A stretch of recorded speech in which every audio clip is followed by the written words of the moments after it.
I have to tell you again that God's hand is very deeply involved in my radio career. I've got to tell it to you again. I do this every few months or years. This comes up. I'll tell it tonight, and I'll close the door on it. I won't bring it up again for a very long time, I believe. I had other careers. I reached a certain age. All doors closed to me. The career I chose was not open to me because I was a white male. They were not hiring white males, period. I didn't know what to do. I had 2 young children, so I wound up doing other things. I was a corporate consultant. I was an author. I made a good living. I didn't get rich, but I worked very hard. I made a good living. That's what God wanted. He didn't want me in the university. Thank God, by the way. I didn't know it at the time. I wouldn't have lasted. The monsters who have taken over academia would have destroyed me. They would have set me up and destroyed me the way they're killing military men who are Christians, for example. Here's a Senior Master Sergeant, Philip Monk, a Christian serving in the Air Force, whose unit was taken over by a lesbian. Monk was relieved of duty because his commander said told him to say he supports gay marriage. He said, I don't support gay marriage. Here's a commander, a Senior Master Sergeant, fired by the lesbian. Now the Air Force is going after him on a court-martial for talking to the media about his situation. And this is the same Air Force now that they want to bomb Syria.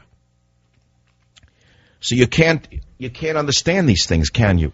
So anyway, I did other things. Then almost 20 years ago this March, I sent out tapes to 500 radio stations. I told you how I began. Local stations, 4 stations said, hey, you're pretty good, blah, blah, blah. One was in Boston. One was in San Francisco, and I forget where the others were. So I went and got a job locally in San Francisco, at that time on KSFO, no less. No, actually, I started on KGO in an overnight slot. Then I was offered a full-time job on KSFO, and I took it. And I had to leave all of my past behind me. And then one thing led to another. People stood in my way from the day I began. They tried to put stumbling blocks in my way. They tried to get me fired. Everybody in that station, from the engineers on, were sabotaging my show. People hated me because I was a conservative in a psychopathic liberal city and in a psychopathic liberal media. They're all out of radio now, from the top to the bottom. I swear to God, everyone who opposed me is gone from radio. I'm still here. So, okay, so God's on your side. I don't know. Now, let me tell you something else. So I'm with another radio operation until last year. I was involved in a lawsuit for 2 years.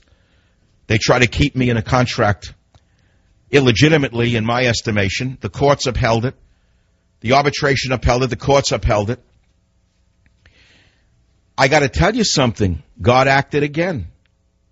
God acted again. But here's what happened. I left that a year ago, almost a year ago this October.